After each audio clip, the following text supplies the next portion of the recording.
What up, peeps? Your friendly neighborhood Monomahus here, speaking to you from stately Monomahus Manor. Today is going to be a controversial topic. I know this is not going to please many people, but it has to do with the election of Donald Trump, and the title is up above, What Happened November 8th, 2016. These are my thoughts, and they're very well considered. Now, I've been told in the past I need to steer clear of politics, and I agree. However, politics cannot be divorced from culture, and culture cannot be divorced from religion. Let's just be honest. Let's put our cards on the table. In an earlier blog a couple of weeks ago about the social implications of the socio-political implications of Christian Zionism, for instance, I talked about how this heretical idea, the dual covenant theory, Christian Zionism, has hijacked American foreign policy and American military policy. Okay? That's because of a heretical religious idea. And it's seeped into the broader culture and is bubbled up into politics and taken over great swaths of the political spectrum. So we cannot divorce politics from religion ultimately. What did St. Paul say? For we wrestle not against principalities and for we wrestle not against flesh and blood, but against principalities and powers. In other words, sure, we're having fights, whether it's fisticuffs or worse, with other nations or other people, but there is a spiritual dimension to this that cannot be ignored. So, having said that, I believe that the election of Donald Trump was against the grain of the way American politics was going. We were heading into third worldism, and we still may. I've said it once before, and I'll say it again. The election of Trump may be simply a respite, a stay of execution, so to speak. Okay. Since that time, he's done a lot of things. I on another vlog, I posted a list of all the accomplishments that he has done, and of a positive Republican, conservative, libertarian nature, and as well as the 11 major things that he has rolled back from Obama, which was a horrendous presidency. Okay. So let's get right to it. What happened? Well, I've alluded to a couple of reasons in the past. The economy was not good. Oh, sure, if you lived in Cascadia or Portlandia, if you lived in Minnesota, if you lived on the eastern seaboard, the economy is pretty darn good for you, for the most part. But if you lived in all those states that voted for Trump, and even in large swaths of those states like California, which voted for Hillary, the economy was not good at all. At all. As I said before, it was nothing to write home to mother about. The other reason, a presidential party winning 3 terms in a row is highly unlikely. In the last 70 years, it's only happened twice. Once. Well, twice. So that's a rarity. In American politics in general, in presidential history, it's only happened maybe 5 times, if memory serves. Okay, there was a wide swath of Republican victories after Lincoln, after Johnson was from Grant all the way to Theodore Roosevelt, which I'll talk about a little bit later, with one interruption of Grover Cleveland. So 3 terms are unlikely. Third thing, the demographic pressures on the American body politic burst. Okay, the massive illegal immigration, massive third world legal immigration, primarily from third world countries, but especially Islamic countries, has created an untenable very unstable situation. Okay. Not only economically, but shall I say it civilly, in other words, violently or civil violence. Think of all those Muslim migrants or the children of those Muslim migrants who were born in America who committed atrocities. Omar Mateen, for instance, who shot up that homosexual nightclub in Orlando. Okay, he was an American in the sense that his mother expelled him from her womb in Queens, New York. Okay, we need to rethink birthright citizenship. We really do, folks. Okay, the 14th Amendment was only crafted to give automatic citizenship to freed black slaves. It's in the plain text. Okay. Alrighty. What else? Well, Hillary Rodham Clinton was a horrible candidate. I mean, I've called her in the past America's ex-wife. She had a political tin ear. She was clearly an elitist.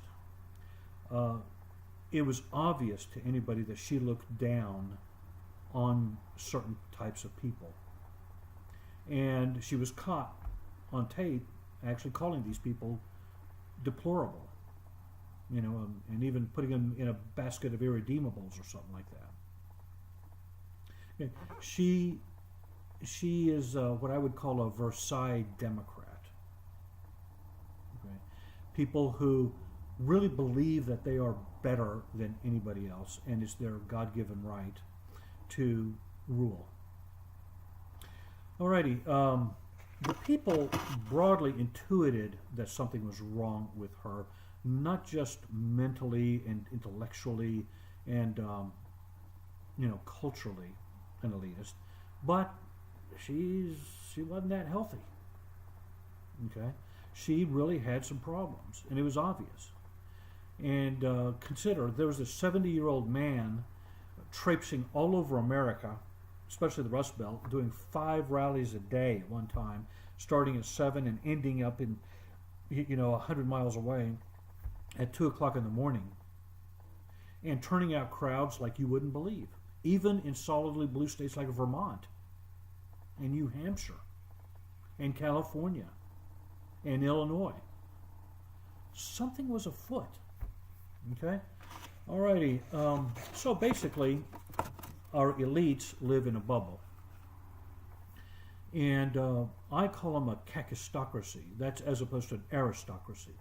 Aristocracy comes from the 2 Greek words aristo, the best people, and kratia, the government of. So the government of the noblest, best people. Men who are educated and who are virtuous. Okay? What we have in America now is a kakistocracy. And below you will find a video of an example of what I mean by kakistocracy. Warning, don't let the children see it. Warning, it's not safe for view at work. Alrighty?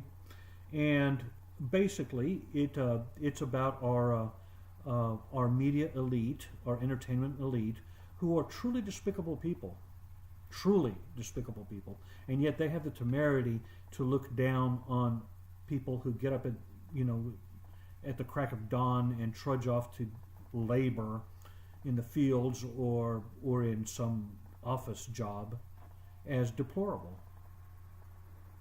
Okay? We are ruled by a kakistocracy. And it's not possible for a polity to be ruled for very long in such a fashion. It's kind of like the Regency period in England during the last few years of George III and the entire reign of George IV, his son, and his other son, William IV, in which there was so much decadence. I mean, you had these novels like Fanny Hill and Tom Jones and Barry Lyndon, and it showed these aristocrats living lives of utter depravity. An example would be Beau Brummel. Another example would be Lord Byron. Okay, this was not this was just not a good time. There was no morality. So what happened? Well, a young 18-year-old girl named Victoria eventually got the throne, and the pendulum swung all the way back this way towards more, I wouldn't say prudishness. She was not a prude, but more rectitude. Okay, and the salacious excesses of the Regency period were forgotten. Okay, so we're in that kind of a period right now, in which we are ruled by truly horrible people. So anyway, so literally, really, what happened? Because the election for Hillary was in the bag. It was clearly in the bag. How do we know this?